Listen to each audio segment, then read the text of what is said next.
হরে কৃষ্ণ, হরি বল। আমলকি একাদশী অত্যন্ত একটি গুরুত্বপূর্ণ তিথি। তো ঈশ্বরীয় বৈষ্ণব ধারা অনুযায়ী ব্রত পালনের মাহাত্ম্য অপরিসীম। ব্রহ্মাণ্ড পুরাণ অনুসারে মহারাজ মান্ধাত্তা যখন বশিষ্ঠ মুনিকে জিজ্ঞাসা করেছিলেন যে কিভাবে সকল পাপ থেকে মুক্তি পাওয়া যায়, তখন বশিষ্ঠ মুনি এই আমলকি একাদশীর কথা বর্ণনা করেন। তো আমরা এখন শুনবো আমলকি একাদশীর মাহাত্ম্য কথা।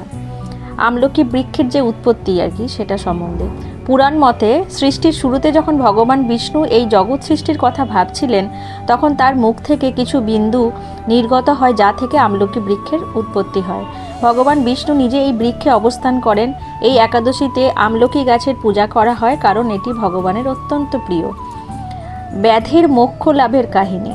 প্রাচীনকালে বৈদিশ নামে একটি রাজ্য ছিল, যেখানে সকল প্রজাই ছিল পরম বৈষ্ণব। একবার এক ব্যাধ বা শিকারী, যে অত্যন্ত পাপী ছিল, ক্ষুধার্ত অবস্থায় একটি বিষ্ণু মন্দিরে পৌঁছায়। সেদিন ছিল আমলকি একাদশী।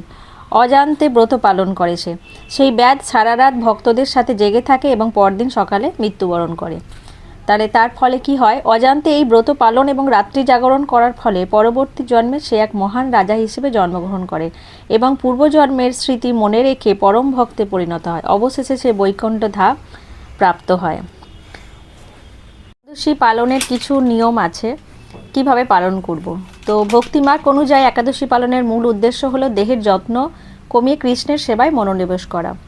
তো নিরাহার বা অনুকল্প। একাদশীতে পঞ্চ রবিশস্য যেমন চাল, ডাল, গম, সরিষা ও ভুট্টা বর্জন করতে হয়। সম্ভব হলে জল ছাড়া বা শুধু ফলমূল খেয়েও উপবাস করা শ্রেষ্ঠ।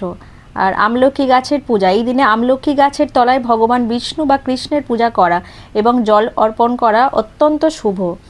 ভক্তি চর্চা। সাধারণ দিনের তুলনায় বেশি করে হরে কৃষ্ণ মহামন্ত্র জপ করা এবং শ্রীমদ্ ভাগবত পাঠ করা।